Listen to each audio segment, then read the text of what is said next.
It's time for another episode of The Get Up. What's the Get Up? It's a slingshot. It's a chance to pull back your day and launch you into a new adventure with encouragement, motivation, and practical actions you can apply to the goals you care about the most. Today, I want to tell you about the one question all your goals hinge on. Every goal you'll ever pursue, everything you'll ever try to do in your life comes down to one question. And I'm going to start by telling you something that's just true. And I don't like to admit this, but it's just honest. Jogging in January sucks. It does. Jogging in July sucks. They both suck if you ask me. Like, jogging in January is really, really cold. And there's some people that'll say, well, it's nice because then you don't get as hot and sweaty, and with the right gear, you barely notice. Those people are crazy. Jogging in July is not fun either. You get incredibly sweaty. It's really, really hot. You can get heat stroke. It's really, really difficult. And whenever I think about doing either of those things, jogging in January or jogging in July, I get really discouraged if I think about the beginning.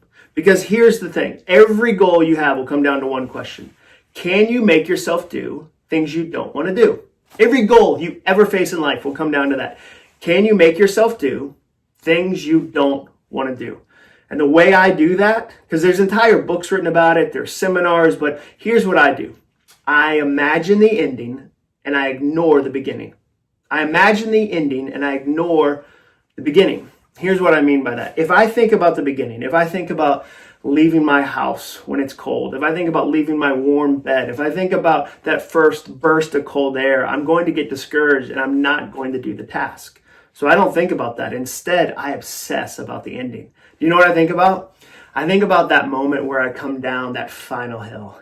I think about that moment where I get to hit finish or stop on my running watch. I think about that moment I'll have when I'm in the shower after and I'm so glad I went. I think about the ending moments, not the beginning moments. The beginning moments discourage me.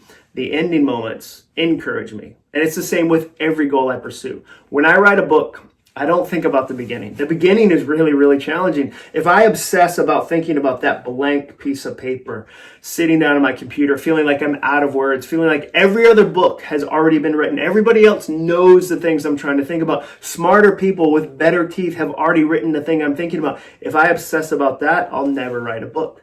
So instead, I think about the ending. Instead, I think about that first box of books the publisher sends me when the book is done. Right before it comes out, they'll send me a huge box of books. And the UPS guy, the FedEx guy, doesn't know why I'm so excited. I open that front door like, it's here. Opening that box feels like 1,000 Christmas mornings. And I get to hold this thing that started in my head and started in this room and is now out in the world. And not even just out in the world in other languages. Like every time I get a box and it's other language, it's upside down, other languages. It's amazing. This is the Turkish copy of Finish. Like, people in Turkey are reading this. This is the Spanish version, Termina. I love it. I love the exclamation points. This is the Polish version of Do-Over. I think about these moments. I think about, wow, I'm going to get to hold a real book someday. A real book just like the one I created last time and the time before that. I think about the finish. That's what I obsess about. Same with writing a speech. When I write a speech, I don't think about all the work it's going to take at the beginning. I don't think about collecting 1,000 ideas. I don't think about putting big sheets of paper around my office and trying to connect and find patterns and figure out how to serve the client. That's the beginning. If I think about the beginning, I'll get discouraged. Instead, I think about the ending. I think about the client coming up to me, the event planner saying, hey, during your speech, I got text messages from my boss. And my boss said, thank you for hiring this guy. That was the right choice. I think about walking away from the event knowing that people were helped. I think about the drive home from the airport. That's one of my favorite parts of a speaking event is when I get into my car at the airport, because that's when I know I did the thing. I went to the city, I went to the town, I went to the hotel, to the conference room, and I did the thing, and I'm driving away and I think about the ending. And so what I'd encourage you today to do is do that. Don't think about the beginning. The beginning is going to discourage you. Think about the ending. The way I like to think about it is this. I dream in Technicolor about the ending. and I keep the start in black and white. I put all my imagination, all my positivity into the ending, because I know even in the beginning, like, it's going to be challenging. I know in the middle, I'm going to want to give up. In the middle, I'm going to want to quit. But if I can focus on that ending, I'm a little more encouraged, and I'll run one more mile. I'll write one more page. I'll give one more speech, and I'll keep pushing forward.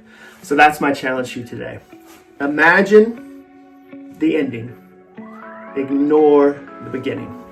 Thanks for watching this episode of The Get Up. I really appreciate when you hit like and make sure you subscribe so you don't miss another episode.